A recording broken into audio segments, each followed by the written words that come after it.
loved by a bunch of pensioners.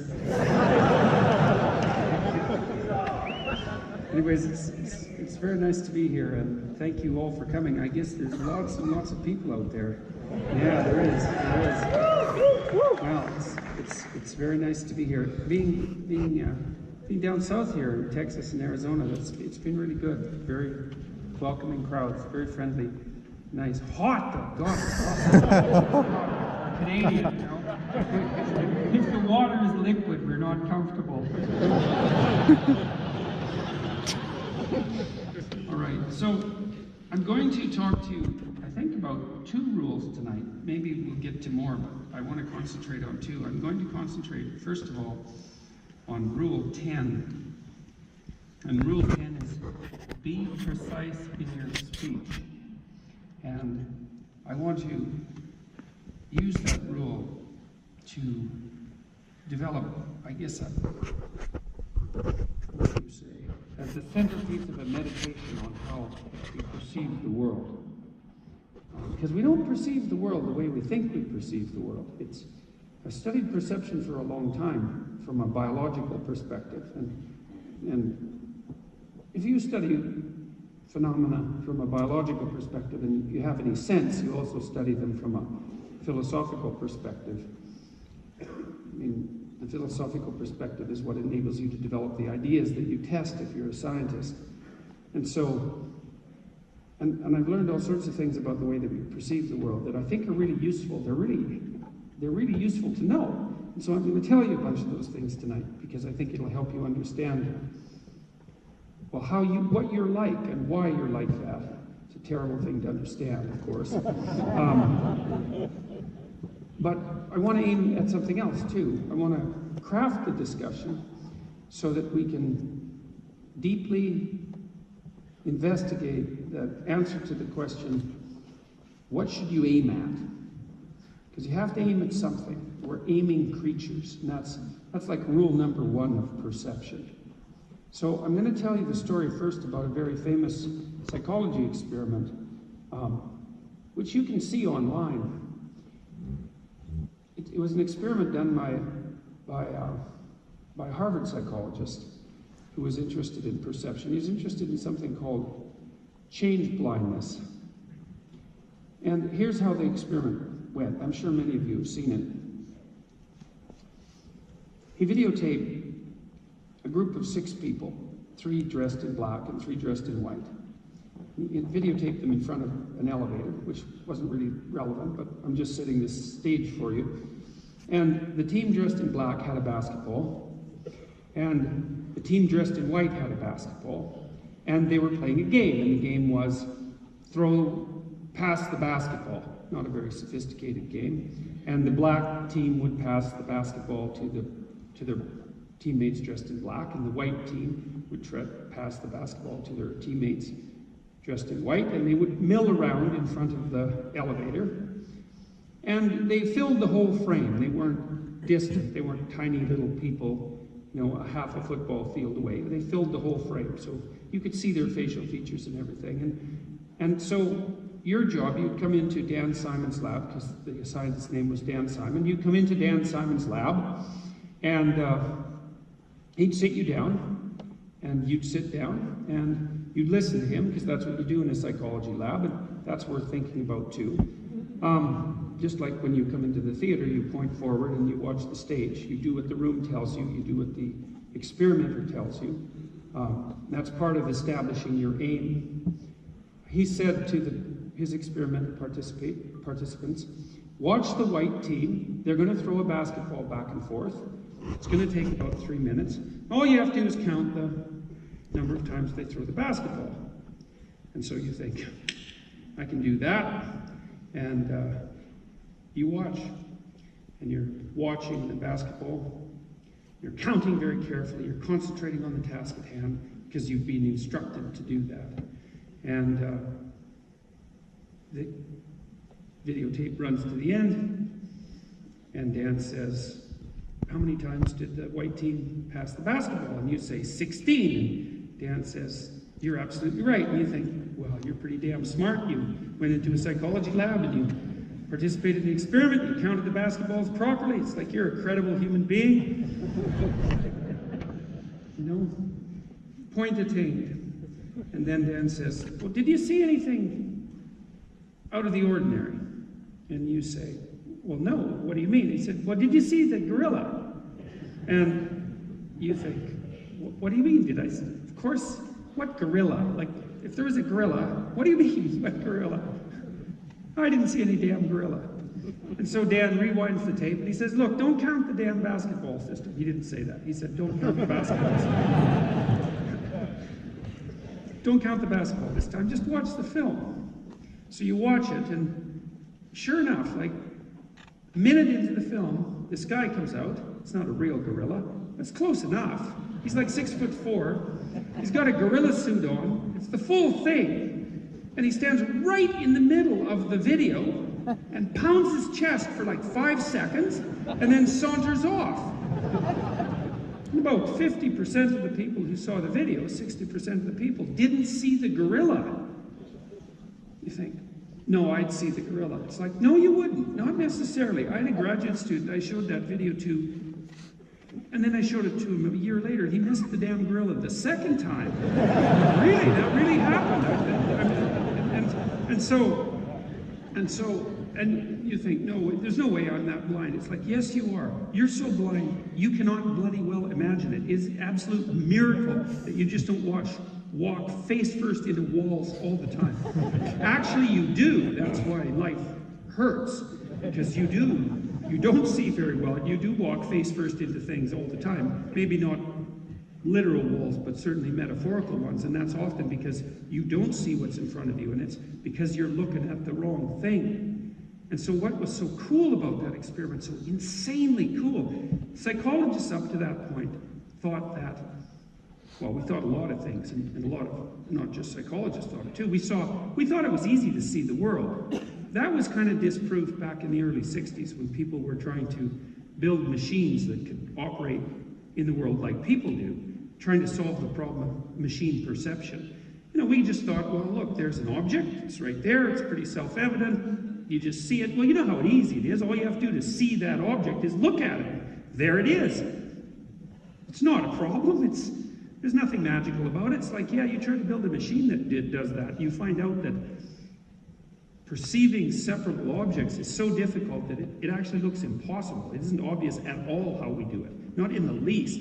And that's why it's so difficult to build machines. That's why we don't have ambulatory robots bussing tables, for example. It's very hard to see the world.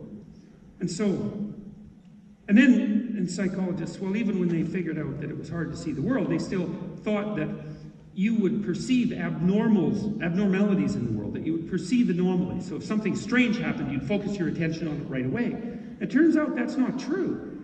You know, you can watch a video of 6 people throwing a basketball back and forth, 2 teams of 3, and a gorilla can come out right in the middle of that, and you won't notice it. It's like, well, what's going on there? Why won't you notice that? Why didn't you see that? And one of the answers is because you were looking at something else. And so then the question arises, it's like, what are you missing when you're looking at what you think is important? Because you come into the lab, and the psychologist says, well, the important thing to do here is to count the basketballs, and you just fall into that because, well, you're there to participate, you're a cooperative person and all that, but you swallow the story immediately. And what's so interesting about the fact that you swallow the story is that as soon as you swallow the story, you listen to the experimenter, you play out the game, then you immediately adopt a particular kind of perception. Not thought, hey?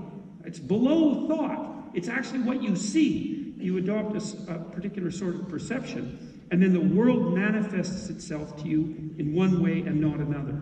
And it isn't necessarily the way that you would think. And it begs this question. It's like, what are you missing when you're aiming at what you're aiming at? And the answer to that is, you might be missing almost everything. That's what it looks like. So Simon did another experiment. This was even a more amazing experiment. So he did this in Harvard Yard. And there's lots of tourists in Harvard Yard. It's a place where people go. It's a very cool place, actually. And there's undergraduates milling all around in Harvard Yard with the tourists because it's a university. And So what Simon did was he was wondering, well, just how blind people are. How blind are people? They won't see a gorilla when it's right in front of them. That's pretty blind. Let's try another trick. So what he did was he sent out undergraduates to ask tourists for directions with a map. So imagine tourist is standing here, undergraduate is standing here. Undergraduate has a map, asks tourists where things are in the yard. Okay, so person standing here, person standing here. Now some workmen come by, 2 of them, and they're carrying a door like this. And here's the door, and they rudely walk right between the tourist and the undergraduate, walk right between them. And then as the undergraduate is blocked from the tourist's view, the undergraduate grabs the door, keeps on walking, and one of the people that was holding the door grabs the map and starts talking to the tourist. So Dan figured out how to swap the person. And about 60% of the people who were giving directions to the undergraduate didn't notice that they were talking to a different person. It's like, and so what does that imply? It implies that, like, you're out there in the world talking to people and they're just shifting into different people right in front of you and you don't even notice. And then he did it in a convenience store. And so he would have people come in and interact with the convenience store owner, and the convenience store owner would duck down behind the counter to grab something, and then a different person would pop up. And again, more than half of the people didn't notice that it was a different person. That was even if they were wearing different colored clothing. And you think, well, what does this mean? What does this mean? And it means that you don't see any more of the world than you need to see in order to get what you're aiming at. That's what it means. It really, really, literally means that. You actually don't see it. It's not that you don't remember it. It's not that you don't think about it. It's that you're physically incapable of seeing it. And this experiment has been replicated in many, many ways. If I took you out of the room, one by one, out of the room that you're sitting in, and I said, well, what color was the floor? Of course, you can't tell right now because it's dark, but it wasn't dark when you came in here. You wouldn't remember what color the floor is. And the reason for that is you actually don't care. What do you care about with regards to a floor? Well, mostly you care that it doesn't move, right? You don't want the floor to move. That's a bad thing. And so, as long as it doesn't move, you don't have to perceive it. And that's sort of the rule. And now, why don't you want the floor to move? Well, what does it signify if the floor moves? Well, it probably signifies that maybe there's an earthquake, and that's a bad thing. That's a seriously bad thing. I was in a hotel once, and I was looking at this. It was at a scientific convention. I was looking at this. It's kind of like an advertisement for a scientific paper. They're called posters, and they're they're advertisements for scientific papers. And you put yours up on this like wall board, room divider, basically. You pin it up, and people come by and they ask you questions about your experiment. And all of a sudden, I just about fell over. I was knocked off balance. And the reason I was knocked off balance was because the wall beside me moved. It was a big hotel. And the wall moved. You do not expect that. You do not expect that. It moved quite a bit. Well, it turned out that they had movable walls. It's like, who knew, right? But it was one of these dividable rooms. And so, but it took me off guard so badly that it just about knocked me over. But normally I wouldn't even, I was orienting myself in the room. Normally I wouldn't even pay attention. You don't pay attention to anything that doesn't get in your way. Now that's an interesting thing. That's an interesting thing because, you see, the question is, what do you see when you look at the world? Okay, now we're going to take this apart because it's unbelievably important, this. So,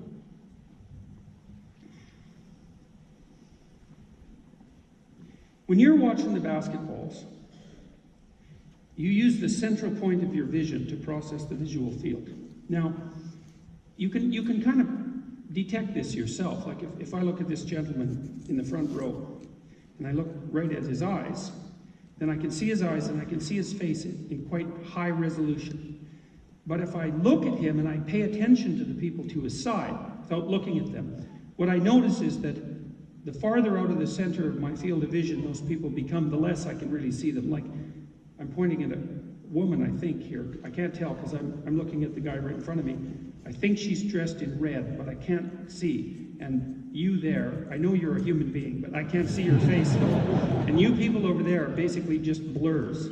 And I know that you're there, and of course, when I point, I want to look at you, because then I can see you. But looking at you, you guys are low resolution. You're like Simpsons characters over there, except you're in black and white, and I can't even tell that. And so, just so you know, in the periphery of your vision, things are black and white. You can't tell that, but that's the case. And mostly, over in the periphery, you don't see things unless they move. You know how in Jurassic Park, the dinosaur didn't see anything unless it moved? Well, that's what your vision is like in the periphery, because you don't have much brain power over there in the periphery. You're not that wired up. And so the way that your brain fudges that, essentially, compensates for your lack of visual cortex is by only allowing you to see things that move. If something moves in the periphery, you'll orient towards it and look at it, and then you think, well, I saw that all along. You didn't. You saw a brief flash of movement. And you actually use different parts of your brain to process different parts of your visual field. So anyways, when you're looking at the basketball, you think, okay, what is it exactly? What exactly is going on when you're looking at that basketball in that experiment? Well, first of all, you're playing a role, eh? Because the role is experimental subject. And it's a little drama. And the drama involves the experimenter too. And the experimenter is basically the boss. Or you treat him like, or her, like a higher status primate. Your job is to listen to them and to take instructions. And that's essentially to adopt the story or the role that they tell you to play. And you'll do that because, well, you volunteered for the experiment. You're already in for the experience, just exactly as I said, just as all of you, in some sense, volunteered to come here, and you do what the room tells you to do. The room is set up so that all the seats face this way, and so you come in here and you obey the room, you seat this way, and there's a focal point, and the focal point is the stage, and the room implies that what's important is going to take place on the stage, and you're here for that experience, so you focus on me at the moment, and hopefully the deal is that I tell you things that are interesting, because that's what the room is set up to allow to happen. And so all of that shapes your perceptions in a very, very direct way. And when you go into this lab, and Dan tells you to sit down and count the basketballs, you're experimental subject, you're a civilized human being, you're obedient person, you're good sport, he's authority figure. The context of the university is set up to sort of hammer that home. You're not going to tell him to go to hell when he asks you to watch the basketball, unless you're unbelievably antisocial. You're not going to do that. So it's a drama that you're undertaking. And he offers you a value system. And the value system is something like, if you're a good person, you follow instructions. When the system is set up so that following instructions is the civilized thing to do. And to act out that civility, you sit in that chair, and I give you a set of stage instructions about how you should act, and then you act them out. And you agree to do that, and then that establishes your perceptual set, and that determines what's important in the world, and that determines what manifests itself in the world. And so then you count the basketballs, even though why the hell are you counting basketballs? There's no particular reason except you want to do a good job, and because of that you miss what's vital. So that's the extended version of the narrative. So now, if the gorilla would have jumped up and swiped the ball while you were counting it, you would have seen it. If things get in your way, that you see them. So then, let's figure out what you see. So, when I look at someone, again, person in the front row, I generally look at their face, and we generally look at other people's faces when we talk to them, and we're very good at facial recognition, by the way. We have specialized brain areas for recognizing faces, and faces broadcast emotion and intent. And like your face is like a video screen upon which emotions play. And you want to pay attention to someone's emotions and motivational states, and you can see them broadcast them on their face, because then you know what they're up to. And you want to know what they're up to because God only knows what they're up to. And you want to make sure that what they're up to is something that you would want them to be up to when you're around. And so you're watching their face, and what you really watch is their eyes. And here's something really cool about human eyes. So, you know, we have whites around our irises, right? And the whites are white, hence their name, the whites of the eyes. But like lots of the animals that we're closely related to don't have whites like that. So gorillas don't, for example, but human beings really do. Like our irises really stand out against the white background. And there's a reason for that. And the reason for that is what we really want to see when we look at someone else is, what the hell are they pointing their eyes at? And so there's a famous social psychology experiment, which is really a comical one, where someone stands on the corner of the street and just looks up like this. And if you can do this, you can be the scientist, just go out on the street and go on the corner and just look up. And soon someone will come by and they'll look at you, and you won't look at them, eh? That's part of the trick. You won't look at them, and then they'll think, well, I'm pretty important, and that person isn't looking at me, and so what that means is that whatever they're looking at must be important, more important than me, and that must mean it's pretty important, so I better look too. So then someone will join you and look up as well, and they're trying to figure out what you're looking at, but then of course there's two of you looking up there, and that's kind of abnormal behavior on the street, and so then the third person comes along and, well, there's two people standing on the street looking, so you better look, and so then there's three people, and soon you can get a crowd of people looking up, which is actually a good thing to do in a metaphysical sense, is to get a crowd of people. Yeah. So that's what we're doing tonight. We're getting a whole crowd of people to look up. That's really what we're doing tonight. But anyways, the reason that you look at people's eyes is because you want to see what they're looking at. Because if you can see what they're looking at, then you know what they think is important. Because they're looking at what they think is important. Because why else would you look at something if you didn't think it was important? So that's the thing. You look at things that you think are important. So that's very, very interesting. Now, and so the biological upshot of that is that it's so important for human beings to see where other human beings are pointing their eyes that all of our ancestors that didn't have sharply defined irises against a white background either got killed or didn't reproduce. Like, it's seriously important. And so eye contact is unbelievably important. And our visual systems are specialized so that we can detect tiny, tiny deviations in someone else's glass. Like, you can know from across the room when someone is looking at you. You look at them, you catch each other's eyes. And you know that there's interest. That's what eye contact signifies. And you know, there have been fMRI studies. So fMRI is a technology that allows you to scan the brain as it's operating. If you show men, this has mostly been done with men, but not only. If you show men, imagine you show men a picture of the same woman. Okay, in one picture, the woman is looking off to the left or to the right, doesn't matter. And in the other picture, she's looking directly out, so she's making eye contact, at least in principle, with the man. If the woman, this is generally an attractive woman in these experiments, if the woman is making eye contact with the man, then the gaze will activate part of his brain that's associated with moving towards things. Right, and so that's why eye contact is a pickup maneuver in a bar. So, because if you latch onto someone, you know, the timing has to be right, but if you latch onto someone visually, then that can be interpreted as interest, and that can be interpreted as an invitation. Well, everyone knows that. Maybe sometimes it's not an invitation. Maybe you're just thinking, that guy has the ugliest tie I've ever seen in my life, right? And then, of course, he comes over and talks to you, and that's just not good at all, because you don't want to talk to someone who has the ugliest tie that you've ever seen. So, but in any case, it's an invitation, and you can see the strange manifestations of that in all sorts of places you wouldn't necessarily expect it. So, for example, one of the things that has always fascinated me, well, that's not true. Fascinates me from time to time, not always. I go into a drugstore, and you see all the magazines arrayed there. And what's the most common picture on the cover of a magazine?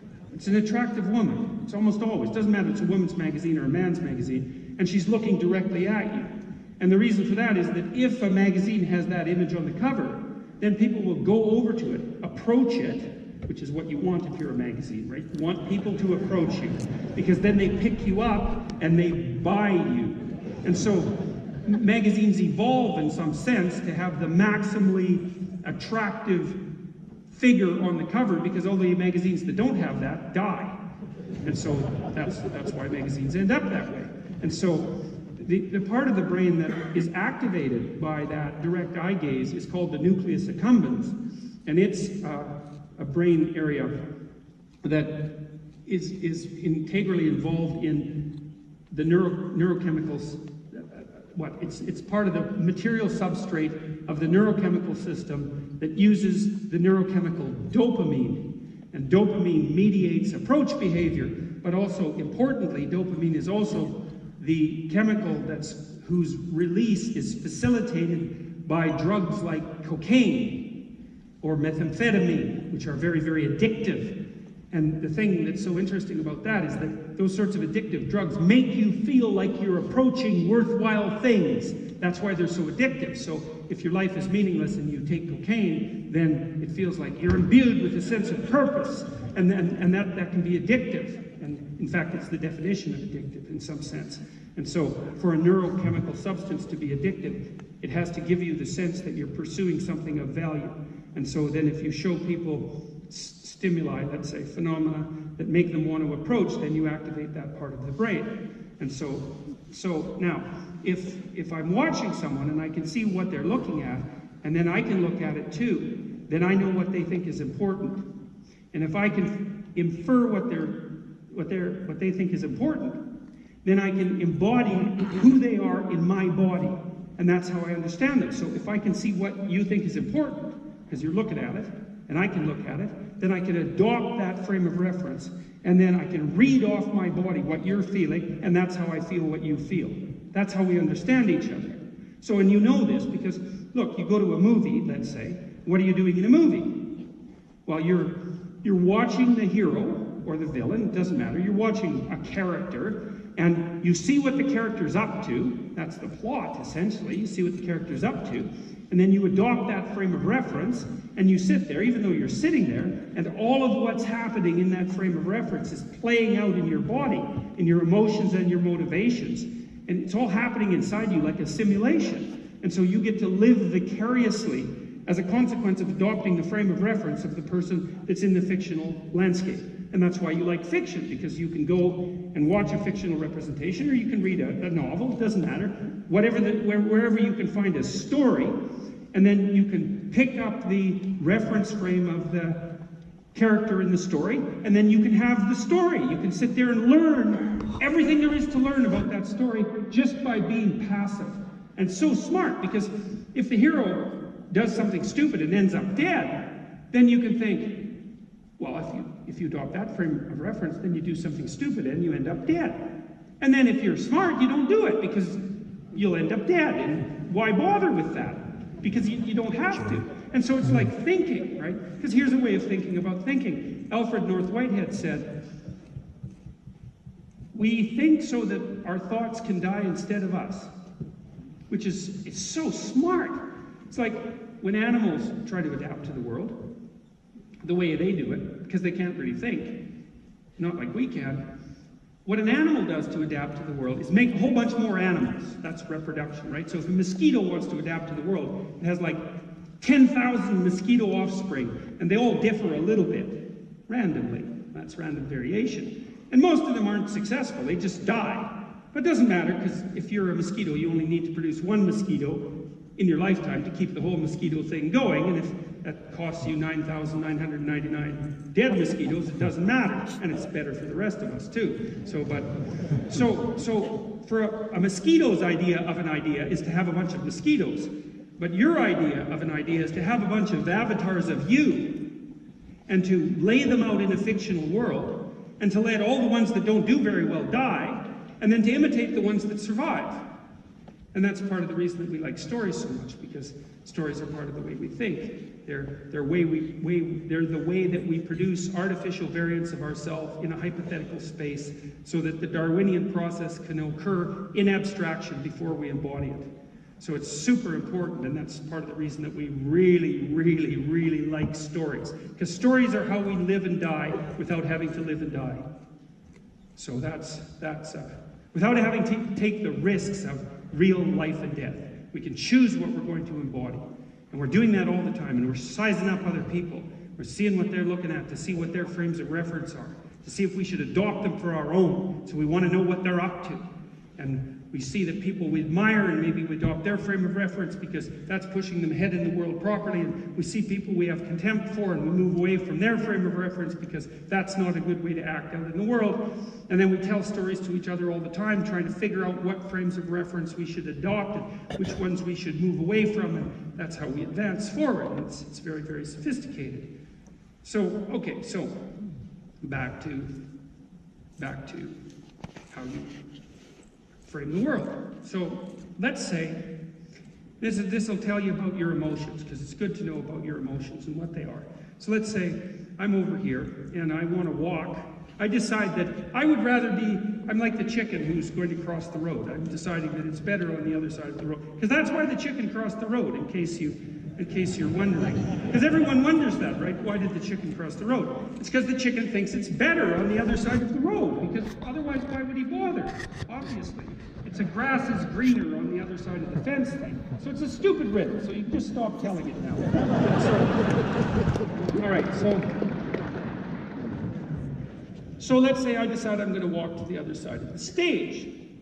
So now this reality has transformed itself into a stage for me to undertake that action.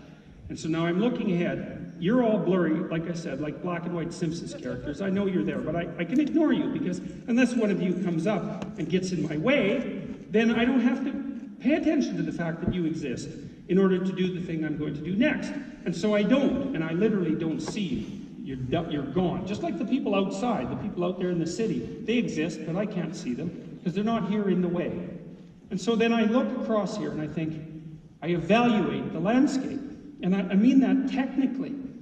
As soon as I make a goal, the landscape changes into a place of value. And what are the values? Well, the values, first of all, are what's irrelevant. And I want everything to be irrelevant, because the world's really, really complicated. It's unbelievably complicated. And if I'm going to have to deal with the whole world, then there's no damn way I'm going to be able to walk across the stage. It's just, I'm going to be racked with doubt. Like, is that the most important thing I should do next? Like, it's just too complicated. So I just ignore it. And so that's mostly what you do when you look at the world, is you just ignore everything. You just ignore absolutely everything, except this tiny fraction of the world that you need to pay attention to in order to get to where you're going. And so that's another thing. You don't really see the world. You don't see the world as a material place. You do in a limited sense, but not really. What you see when you look at the world is a map of how to get from place A to place B. And place B is better than place A because, well, point A, let's say, point B is better than point A because, well, if it isn't, why would you want to get there? So not only do you see the point you're going to, point B, you contrast that with point A, and you make the presupposition that what you're aiming at is better than what you have. In fact, it's actually the definition of better in some sense, right? Better is what you're aiming at, because, well, unless there's something going seriously wrong with you, maybe you're aiming down. Sometimes that happens, but we're not going to talk about that at the moment. Under normal circumstances, the mere fact that you're intending to do something means that you value it. And so it's a definition of value. So anyways, I'm deciding that I want to get to the other side of the stage. And so now I look at the stage, and this is all irrelevant, and this is all irrelevant. And the floor is kind of gray, and that doesn't matter. It could be just replaced with whatever color, whatever resolution. It's irrelevant as long as it doesn't move. And I'm really irritated by that little chair, little stool in the middle, because it's in my way. And things that are in your way make you feel negative emotion. So obstacles make you feel negative emotion. And clear pathways, they make you feel positive emotion. And that's part of the mapping function. And so one of the things that I've become known for, let's say, is this cliche that you should clean your room. But it's not a cliche. And here's why. You think that your room is just a room. But it's not. Your room there is the room, the independent material room. But that's not the relevant room. The relevant room is the room that you inhabit that's part of your conceptual system and your value system. If you spend 2 hours a day in a room, in a given room, then that room isn't a room. That room is you for 2 hours a day. It's an extension of you. And if the room is a hellhole, a chaotic catastrophe, then, well, that's you. That's not helpful. And so you think, well, you have a room, it's maybe not a very big one, maybe it's not very fancy, but there it is right in front of you, and you can sort it out, you can set it up, you can make it function as part of what you value, which is what it means to clean it up. It's like, what are you doing in that room? It's a place to wake up. It's a place to go to sleep. It's a place to get ready for the day. What are you going to do during the day? Are you going to get dressed? Well, what are you going to wear? And why are you going to wear it? And how are you going to take care of it? And it's a costume for you, a dramatic costume to go out into the world in and to manifest your role. You want to get up and have to sort through a horrible heap of disorder before you can do whatever useless thing you're planning to inflict on the world? Well, that's a hell of a way to start your day. It's like it's not obvious that you're aiming up. It's not right that it's not that you've got your world construed properly. And it's like, what sort of person do you want to be? Exactly. Well, and maybe you set the room up as the stage on which the person that you want to be can enter the world. That is what you do, if you have any sense. And so to clean up your room is all that. It's to set the stage for the person that you want to be. It's to set the stage for the value structure that you're going to bring into being. And that's going to determine how the world manifests itself to you. That's the thing. Your value structure determines how the world manifests itself to you. And that's actually the case. It's not just metaphorical. Now, there's limits to that. You can value going across the street and step out carelessly and get wiped out by a semi-trailer, and, there's a certain arbitrariness to the world, and the mere fact that you're laying a value structure on it doesn't transform its nature entirely, but it transforms its nature a lot more than you think. So anyways, we go back to my desire to walk across the stage. And so I'm not happy that that obstacle is in my way. And so you can imagine that this might be my bedroom, and it's just littered with mess. And so when I look at that, all I see is a maze of confusion impeding me in the smallest of tasks. And that will make my heart sink. It will make me anxious and disgusted and angry and unmotivated. Especially if it's something that I've created around myself. It's not helpful. So that even the smallest steps that I want to take forward are complicated by unnecessary obstacles. You got to even ask yourself. I had a client once. It was so interesting. He had this dream. He had a new child. He was 30-something. He'd never grown up. And he knew it. And he had this child. And he thought, geez, I better get my act together because, before it was just me, but now I've got this baby. And probably I shouldn't be an immature moron anymore because we're probably not going to be good for the baby. And so then he had this dream that a lightning bolt came into his bedroom, his child's bedroom. It was like a ball lightning. It was bouncing all over the room. And so he told me the dream, and I said, well, you just had this baby, and a baby is potential, like his absolute potential, and for good and for evil, for the whole span of human ability. And now you have this responsibility, and that's what the dream is showing. This incredibly charged thing has entered your life, and it can bounce around and do all sorts of damage. You better straighten yourself up so that you can handle this properly. And so we decided that he would start by cleaning his room, which was a mess, a complete mess. It's like he's 30-something. He can't even clean his room. It's like, how pathetic is that? What is it, inability? You don't know how to do it? Well, that's pathetic. And if it isn't inability, it's like, well, you're not willing to. Well, that's pathetic too. So either way, it's pathetic. And so, or maybe you're too bitter about the structure of reality to clean your room, and that's like your protest. I'll show God and reality what I think. I'll just leave this room. I'll make this room a catastrophe. And that'll be my protest. It's like, yeah, people laugh about that, but that's even more the truth than just not knowing how to do it or being lazy or any of that. It's a form of vengeance. It's a form of vengeance against reality. So we had made a plan to clean his room, and one of the things he thought he would do was vacuum, which was a genius level hypothesis as far as I was concerned. Vacuum. And so he came back a week later. He said, I tried to vacuum my room, but you know what happened? He said, I put the vacuum in the doorway of my bedroom. So imagine it was one of those push vacuums, So the head of it was laying against one side of the door jamb, and then the handle was leaning against the other. And then he said, and for a whole week, I walked over that vacuum to get into my room. And I thought, that's a microcosm of your life.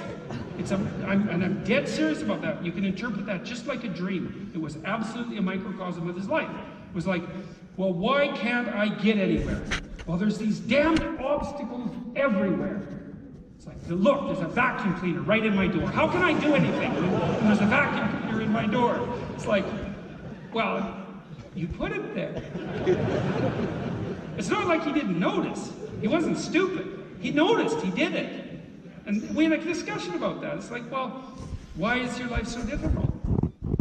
It's because you put obstacles in your path all the time. You just do nothing but, you could just walk there. No, you just put a vacuum cleaner in front and then you think, oh God, that's so much trouble. I'll just go and I don't know, what'll I do?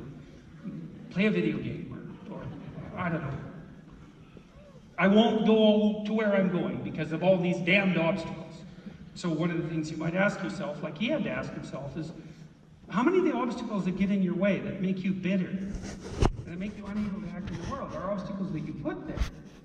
And God only knows is the answer to that. And maybe here's something else that's even a deeper question is, maybe you put those obstacles there on purpose, just so that you have a reason so that you can be useless. Which is exactly what he was doing, and he knew that. He came and told me that he did that. He was kind of laughing about it, although it wasn't that funny, because he did it. Actually, it was unbelievably, screamingly hilarious, to tell you the truth. It was so absurd. But there was a terrible, tragic element to it, too, because he basically just revealed to me and himself the whole essence of his life. It's like, so, back to the stool here. Okay, so, one of the things I could do to decrease the negative consequences of having that stool in front of me is just go like this. That'd be nice. I could just circumvent the obstacle entirely. So anyways, if I lay out this landscape so that there are clear pathways to my goals, then when I look at the landscape, I'm happy. And the reason I'm happy is because this is the definition of happy. So here's how it is that you're happy when you are. You have a goal. It's a good goal, and things are set up so that you can move towards it. And so then you think, well, that's very interesting because, well, first of all, it means you need a goal, which means you need a value structure. And second, it means that maybe there's a hierarchy of goals, right? Because some goals might be like the chicken's goal, just to get across the road, but maybe there are higher order goals. You might say, well, if you need a goal to orient yourself properly in the world, what's the best goal to aim at? Because if you're going to orient yourself in the world, and you're going to go to all the trouble of having a goal, then maybe you should have the best goal. Because why not? Why settle for something second rate? And then the next thing is, once you've established the goal that is good, then why not clean up the pathways to it so that you have the shining road in front of you so that you can walk towards your noble goal. And then maybe that'll add some positive meaning to your life. And there's no maybe about it. That is exactly how it works. And so one of the things you might ask yourself is, well, if there isn't any positive meaning in your life, maybe you're aiming at the wrong thing. And I tell you, man, you can think about that for about 15 years. Like every day for 8 hours, you can think, maybe I'm aiming at the wrong thing. Maybe my life isn't laying itself out the way it should because I'm aiming at the wrong thing. It's like, where's my error? What should I be aiming at? Well, these are very good questions. These are very good questions indeed. They are the ultimate questions, in fact. What should you be aiming at? There's a scene in Pinocchio. This is a movie I quite like. It's a work of genius, of course. an animated work of genius. It took people a long time to make that movie. They had to draw a lot of drawings, and they were very high-quality animators. And they had to sequence all those drawings, and they had to come to a collective decision about what they were going to draw, and they had to decide what the plot. Every single bit of that movie, every single tiny bit, was the consequence of deep thought and collective decision-making, and done by a team of visionary geniuses. And so it's worth thinking about, you know, even though it's for kids, let's say. There's a great scene in there where Geppetto makes Pinocchio, wooden-headed puppet, marionette, so someone else is pulling his strings, right? Someone else is deciding what his values are going to be. That's the marionette. He's not an autonomous being. And Geppetto, who's a great craftsman and a positive father and someone who cares for his child, decides that it would be better if he was an autonomous and complete being. That's his wish. That's a good wish if you're a father. Well, what the hell else are you going to wish for? You want your son to remain a marionette? Is that the idea? So that you can pull his strings, or so that something else can? Or do you want the strings to disappear and have the thing that's not fully formed yet take its complete place in the world? And Geppetto's he's an archetype of the good father, as a craftsman, and as a craftsman who cares about children and makes toys and has a warm hearth and has a safe place to be, a place where kids can play. And he wants his child to expand completely into the world. And so what he does is, what does he do? He wishes upon a star. You think, well, you know, we do that. Maybe you do that with your kids. You tell them, well, you can wish on a star. You wish on a falling star. And everyone kind of knows what that means, but not really. You think, well, what does it mean to wish on a star? And you think, well, what's a star exactly? And I don't mean materialistically speaking. I know what a damn star is. You know, that's not the point. There's the star that's the material object, and there's the star that's the element of perception, and those aren't the same thing, even though they're overlaid upon one another. A star is a Hollywood star. Why is a Hollywood star a star? No one ever asks that, really. Well, a star is something that you look up to. A star is something to emulate. That's a Hollywood star. That's why people are starstruck. And it's because these people who are stars play these larger-than-life roles on the screen. And those are ritual models for emulation. So a star is something that you look up to so that you can emulate it. And Geppetto looks up to the stars, and that also means that he lifts his eyes above the mundane landscape. Right? He's not trying to get from this side of the stage to that side of the stage. He's thinking, what's the highest possible thing I could aim at? And the answer to that is the light that glistens in the darkness. I can lift my eyes up to that, and I can orient myself towards that. The highest possible good. And that's the wish. And here's the upshot of that. If what you aim at determines how you perceive the world, then the highest possible aim that you can aim at lays out the best possible world that you can live in. And that's actually the truth. It's the hard, core, solid, scientific truth that that's the case. And so what happens with Geppetto is, because he's a good man and he's put in the thousands of hours of discipline necessary to be a careful, disciplined craftsman, and because he actually loves his son and wants the best for him, he looks up as high as he can possibly look and makes his wish.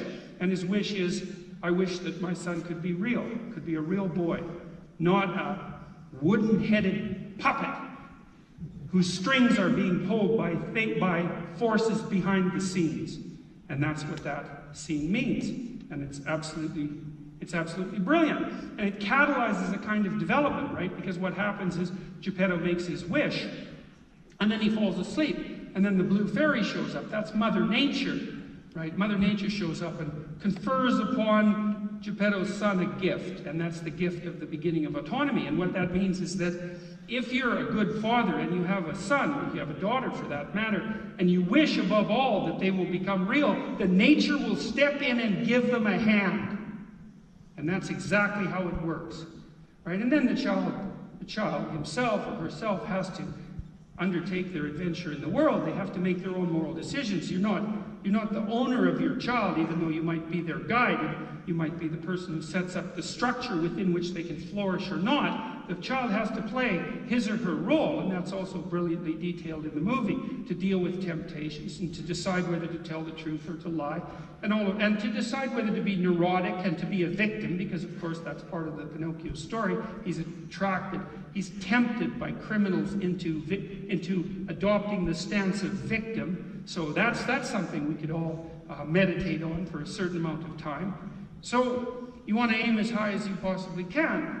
And then the right things appear to you in the world as obstacles, and the right things appear to you in the world as pathways to move forward. And those pathways to move forward towards the highest goal fill your soul with the kind of contentment that allows you to withstand the suffering that characterizes being without becoming bitter.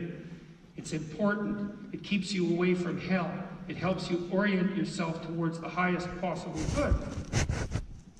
And then the world lays itself out in the proper manner. And you think, well, if I'm suffering, if things aren't good for me, if life is unbearable, then maybe I'm not aiming in the right place.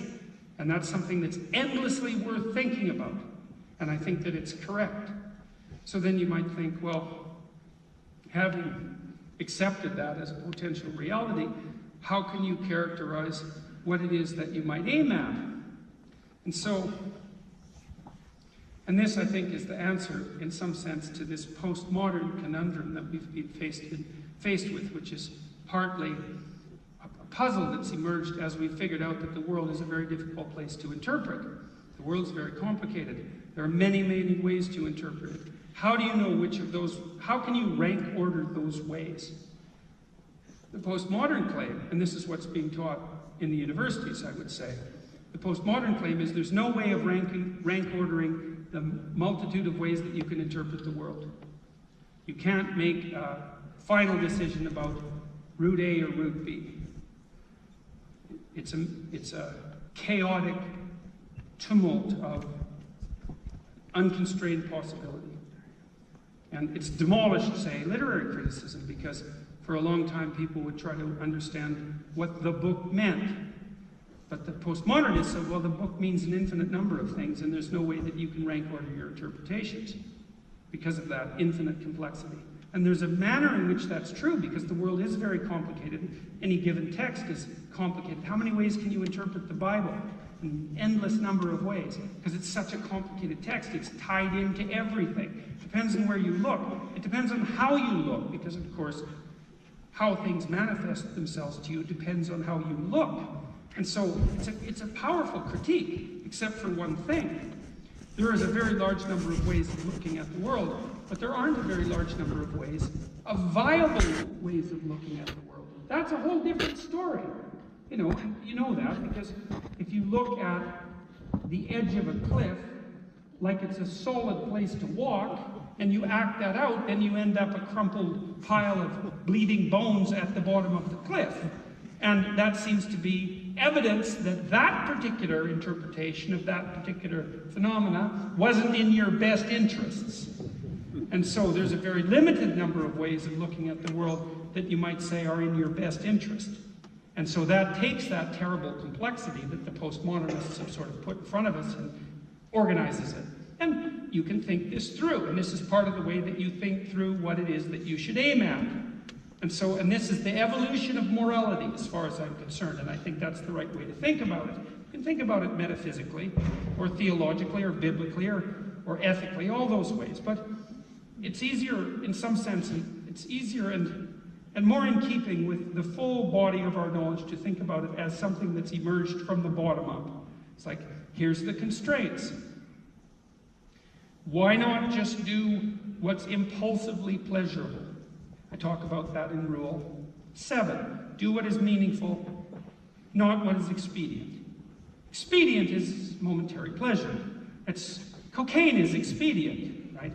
Promiscuity is expedient. Gluttony is expedient. Violence can be expedient. Victory can be expedient. It's something that works now. And you might think, well, why not just do what works now? And the answer to that is, because you're not just here now. You're here now, and you're here now, and you're here now, and there you are, repeating away through time. right? So there's the you that's sitting here now, but there's the you that's going to wake up tomorrow, and there's the you that's going to wake up in a month and in a year, and God willing, 5 years and 10 years and 20 years. And so you can't just take care of who you are now, right, this second, in the most expedient possible way, because the you that you're going to be has to put up with the consequences of the you that you are now. There's a funny scene in a Simpsons cartoon, so I think it's extraordinarily funny, where Homer is mixing up a quart of mayonnaise and vodka. And he downs the whole thing. And Marge says, well, that's you should think twice about doing that. And Homer says, well, that's a problem for future Homer. I'm sure glad I'm not that guy. So anyways, I think that's very funny. But that's exactly it. It's like, you know, you're all future Homers, man. And so a little bit of impulsive expediency goes a very long way. And so you have to think about your life as an iterating game, right? You have to play the game right now. But you have to play the game right now in a way that doesn't compromise the way you play it tomorrow, and that doesn't compromise the way you play it next week, and next month, and next year, and 5 years from now, and 10 years from now. And maybe the constraint is even more severe than that.